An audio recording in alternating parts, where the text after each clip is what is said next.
हरे कृष्णा। तो आज है अक्षय तृतीया। तो जैसे कि इससे पहले वाली वीडियो में मैंने बताया था कि अक्षय तृतीया के दिन बहुत सारे ऐसे कार्य हुए थे जिनकी जानकारी दी थी। तो उनमें से सबसे महत्वपूर्ण जो है गौड़ीय वैष्णव के लिए वो है चंदन यात्रा। तो अक्षय तृतीया से चंदन यात्रा शुरू होती है और 21 दिन तक ये चंदन यात्रा चलती है। ठाकुर जी को चंदन का लेप लगाया जाता है क्योंकि ताप बढ़ गया है ना, गर्मी बढ़ गई है। तो भगवान को शीतलता प्रदान करने के लिए भगवान की आज्ञा के अनुसार चंदन लेप लगाया जाता है। तो ब्रह्मध्व गौड़ीय संप्रदाय में एक महान आचार्य हुए हैं जिनका नाम है श्री माधवेंद्र पुरीपाद। तो माधवेंद्र पुरीपाद जो हैं वो गोवर्धन की परिक्रमा किया करते थे। तो ऐसे ही रूटीन से परिक्रमा चल रही थी। एक दिन माधवेंद्र पुरीपाद गोवर्धन की परिक्रमा करके पूरी करके पास के एक वृक्ष के नीचे बैठ गए। और माधवेंद्र पुरीपाद जो थे एक अकिंचन भक्त थे, अयाचक से कहते हैं, है ना। कुछ याचना नहीं करते थे, कुछ मांगते नहीं थे, न भोजन के लिए उनको शरीर का या भोजन का ऐसा कोई भान नहीं था। सिर्फ और सिर्फ भगवान की भक्ति में वो लीन रहा करते थे, भगवान के नाम जप में लीन रहा करते थे। तो उस दिन भी वो गोवर्धन परिक्रमा करके एक वृक्ष के नीचे बैठ गए।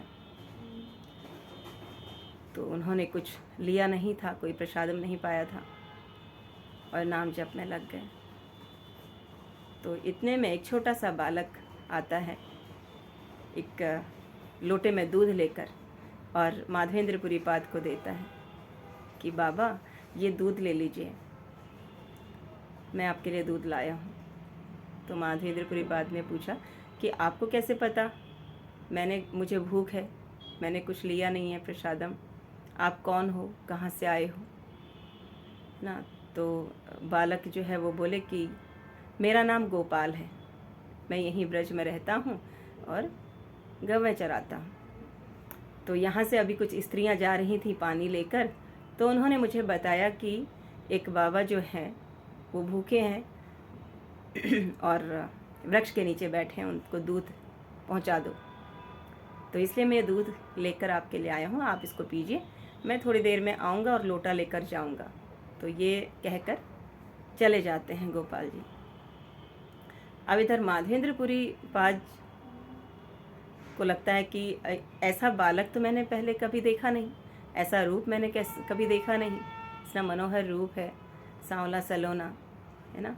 और जब उन्होंने दूध का पान किया तो वो दूध भी लग नहीं रहा था कि इस ब्रह्मांड का है। उसमें एक अलग रस, अलग टेस्ट, अलग स्वाद था। तो कुछ उनको ऐसे होने लगा हृदय में कि ये हो ना हो मेरे इष्ट तो नहीं। तो उन्होंने दूध पिया, दूध का पान किया और वेट करने लगे कि वही बालक आएगा और अपना लोटा लेकर जाएगा।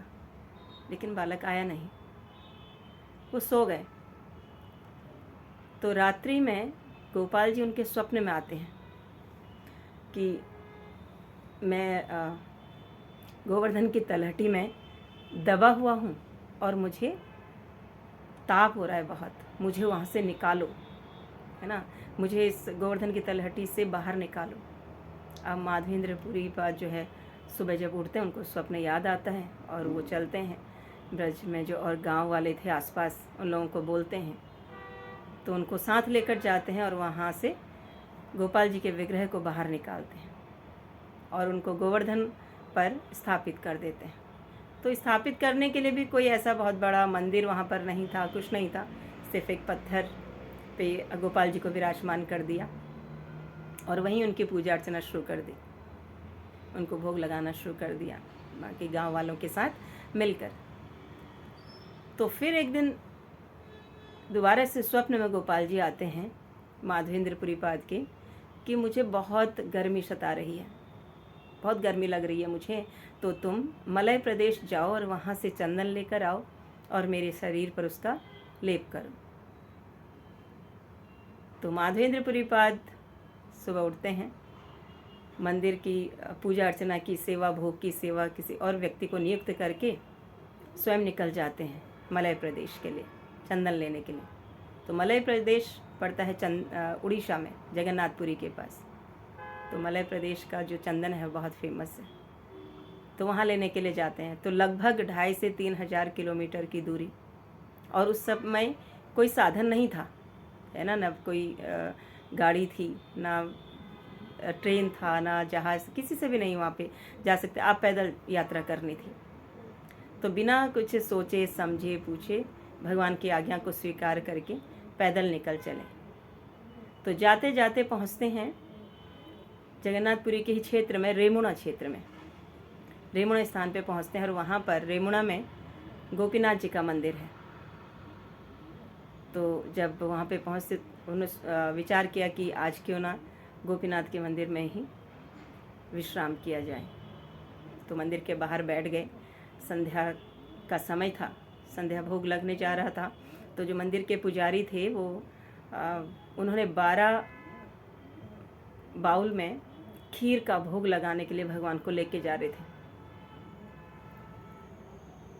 तो जो खीर है वो अमृत केली नाम से प्रसिद्ध है, अमृत के समान वो खीर है। तो ऐसे ही माधवेंद्रपुरी पाद के मन में विचार आया कि मुझे अगर थोड़ी सी ये खीर टेस्ट के लिए मिल जाती तो मैं अपने गोपाल जी के लिए ऐसा ही खीर बनाता गोवर्धन पर जाकर।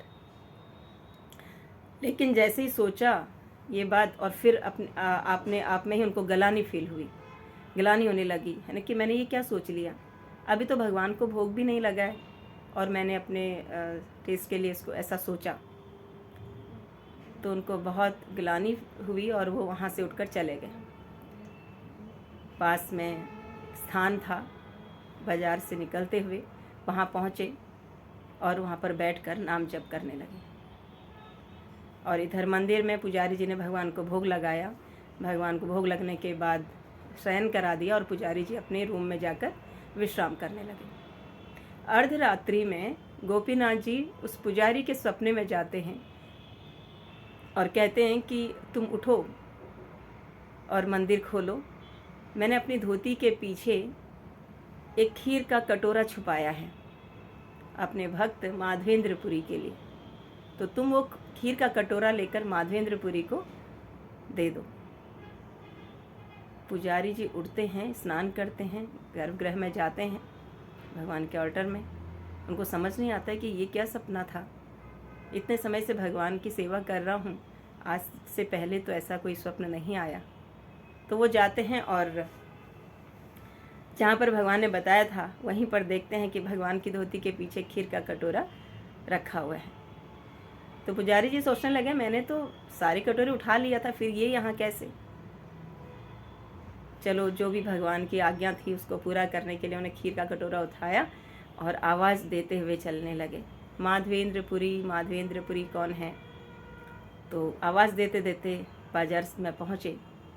तो बाज़ार तो बंद था, तो वहीं एक स्थान पर माधवेंद्रपुरी पाद बैठे हुए थे नाम जप में मग्न। तो जैसे उन्होंने अपना नाम सुना तो उन्होंने कहा कि हाँ मैं हूँ माधवेंद्रपुरी। तो पुजारी जी ने उनको दंडवत प्रणाम किया और कहा देखो भगवान गोपीनाथ जी ने आपके लिए खीर भेजी है। जैसे ही ये सुना कि भगवान गोपीनाथ ने मेरे लिए खीर भेजी है तो माधवेंद्रपुरी पाद की आंखों से झरझर आंसू बहने शुरू हो गए। कितना करुण हृदय है भगवान का, कितनी दया है भगवान के हृदय में, कि मैंने तो अभी सिर्फ विचार किया था कि मुझे टेस्ट के लिए खीर मिल जाती, लेकिन भगवान ने वो विचार भी सुन लिया और मेरे लिए खीर भेज दिया। और उन्होंने उस बहुत चाव से प्रेम से उस खीर को खाया और जो मिट्टी का कटोरा जिस बर्तन में वो खीर थी उस बर्तन को भी एक कपड़े में बांध कर अपनी पोटली में रख लिया और रोज़ रोज़ थोड़ा थोड़ा उस कटोरे की मिट्टी को खाते थे, भगवान का प्रसाद समझकर, भगवान की कृपा समझकर। अब उन्होंने खीर खा लिया और उनको लगने लगा कि यहाँ सबको पता चल गया कि भगवान ने मेरे लिए खीर छुपाई थी। तो जो शुद्ध भक्त होते हैं वो अपना मान सम्मान नहीं चाहते, तो रातों रात वहाँ से निकल गए उड़ीसा जगन्नाथपुरी के लिए। माधवेंद्रपुरी पाद ने सोचा कि सुबह होते ही यहाँ पर भीड़ लग जाएगी लोगों की, है ना, सब लोग मुझे मेरी जय जयकार करने लगेंगे, तो जो कि माधवेंद्रपुरी नहीं चाहते थे, और वहाँ से चले गए जगन्नाथपुरी के लिए। जगन्नाथपुरी में जैसे गए, वहाँ जगन्नाथ जी का दर्शन किया, बहुत आनंद से भाव विभोर होकर भगवान का दर्शन किया, लेकिन जो खबर तो वहाँ उनसे पहले पहुँच गई थी। माधवेंद्रपुरी पाद से पहले जगन्नाथपुरी मंदिर में उनकी खबर पहुँच गई थी। तो सब लोग उनको पूछने लगे कि आप माधवेंद्रपुरी हैं? हाँ जी, मैं ही माधवेंद्रपुरी हूँ। तो सब लोग उनको मान सम्मान देने लगे ना, सब उनको दर्शन कराने के लिए भगवान का प्रसाद, महाप्रसाद देने के लिए दिया सबने। और इतने में राजा जो था वो स्वयं आया और उनसे पूछने लगा कि आप किस कारण से यहाँ आए हैं, है ना, तो उनसे क्या सेवा आपकी कर सकते हैं। तो माधवेंद्रपुरी पाद ने कहा कि मैं गोवर्धन से यहाँ आया हूँ, गोवर्धन में गोपाल जी को बहुत ताप सता रहा है, तो गोपाल जी ने मुझसे कहा कि मलय प्रदेश से चंदन लेकर मैं आऊं और उनके शरीर पर लेप करूं ताकि उनको शीतलता प्रदान हो सके। तो राजा ने चंदन और साथ में कपूर दोनों चीज़ें इकट्ठा करके माधवेंद्रपुरी पाद जी को दी, और 4 व्यक्ति सामान को उठाने के लिए भी दिए। और जब जैसा होता है ना कि एक शहर से एक दूसरे शहर में जा रहे तो कुछ कर देना पड़ता है, जिसे चुंगी ऐसे बोला जाता है, तो वो कर भी राजा ने ही चुका दिया और उनको भेज दिया चंदन लेके। वहाँ से पैदल पैदल चल रहे थे। ऐसा बताया जाता है कि लगभग 50 किलो वो चंदन और कपूर था। तो चंदन और कपूर को लेकर आते हैं, तो जैसे ही वो रेमुणा में पहुँचते हैं गोपीनाथ मंदिर में, वहाँ पहुँचने तक उनको रात हो जाती है, तो वहीं विश्राम करते हैं। जब वहाँ विश्राम कर रहे होते हैं तो वहीं रात में फिर से एक बार और गोपाल जी माधवेंद्रपुरी पाद की स्वप्न में आते हैं। उनको कहते हैं कि जो ये तुम चंदन लेकर आ रहे हो ना, ये वहाँ गोपीनाथ जी को ही लगा दो, मुझ में और गोपीनाथ में कोई अंतर नहीं है। तो ये चंदन जो है माधवेंद्रपुरी पाद ने गोपीनाथ मंदिर के जो पुजारी जी हैं उनको दिया और उनको अपने स्वप्न की बात बताई कि यहीं पर ही चंदन लगा दीजिए। तो यहाँ चंदन लगाया, सब कुछ कपूर और चंदन मिक्स करके भगवान गोपीनाथ जी को। तो ये चंदन जो था वो 21 दिन तक चला।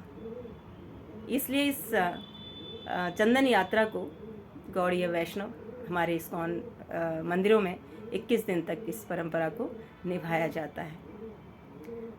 तो देखिए भगवान कितने कृपालु हैं कि अपने भक्तों के लिए चोरी भी कर लेते हैं।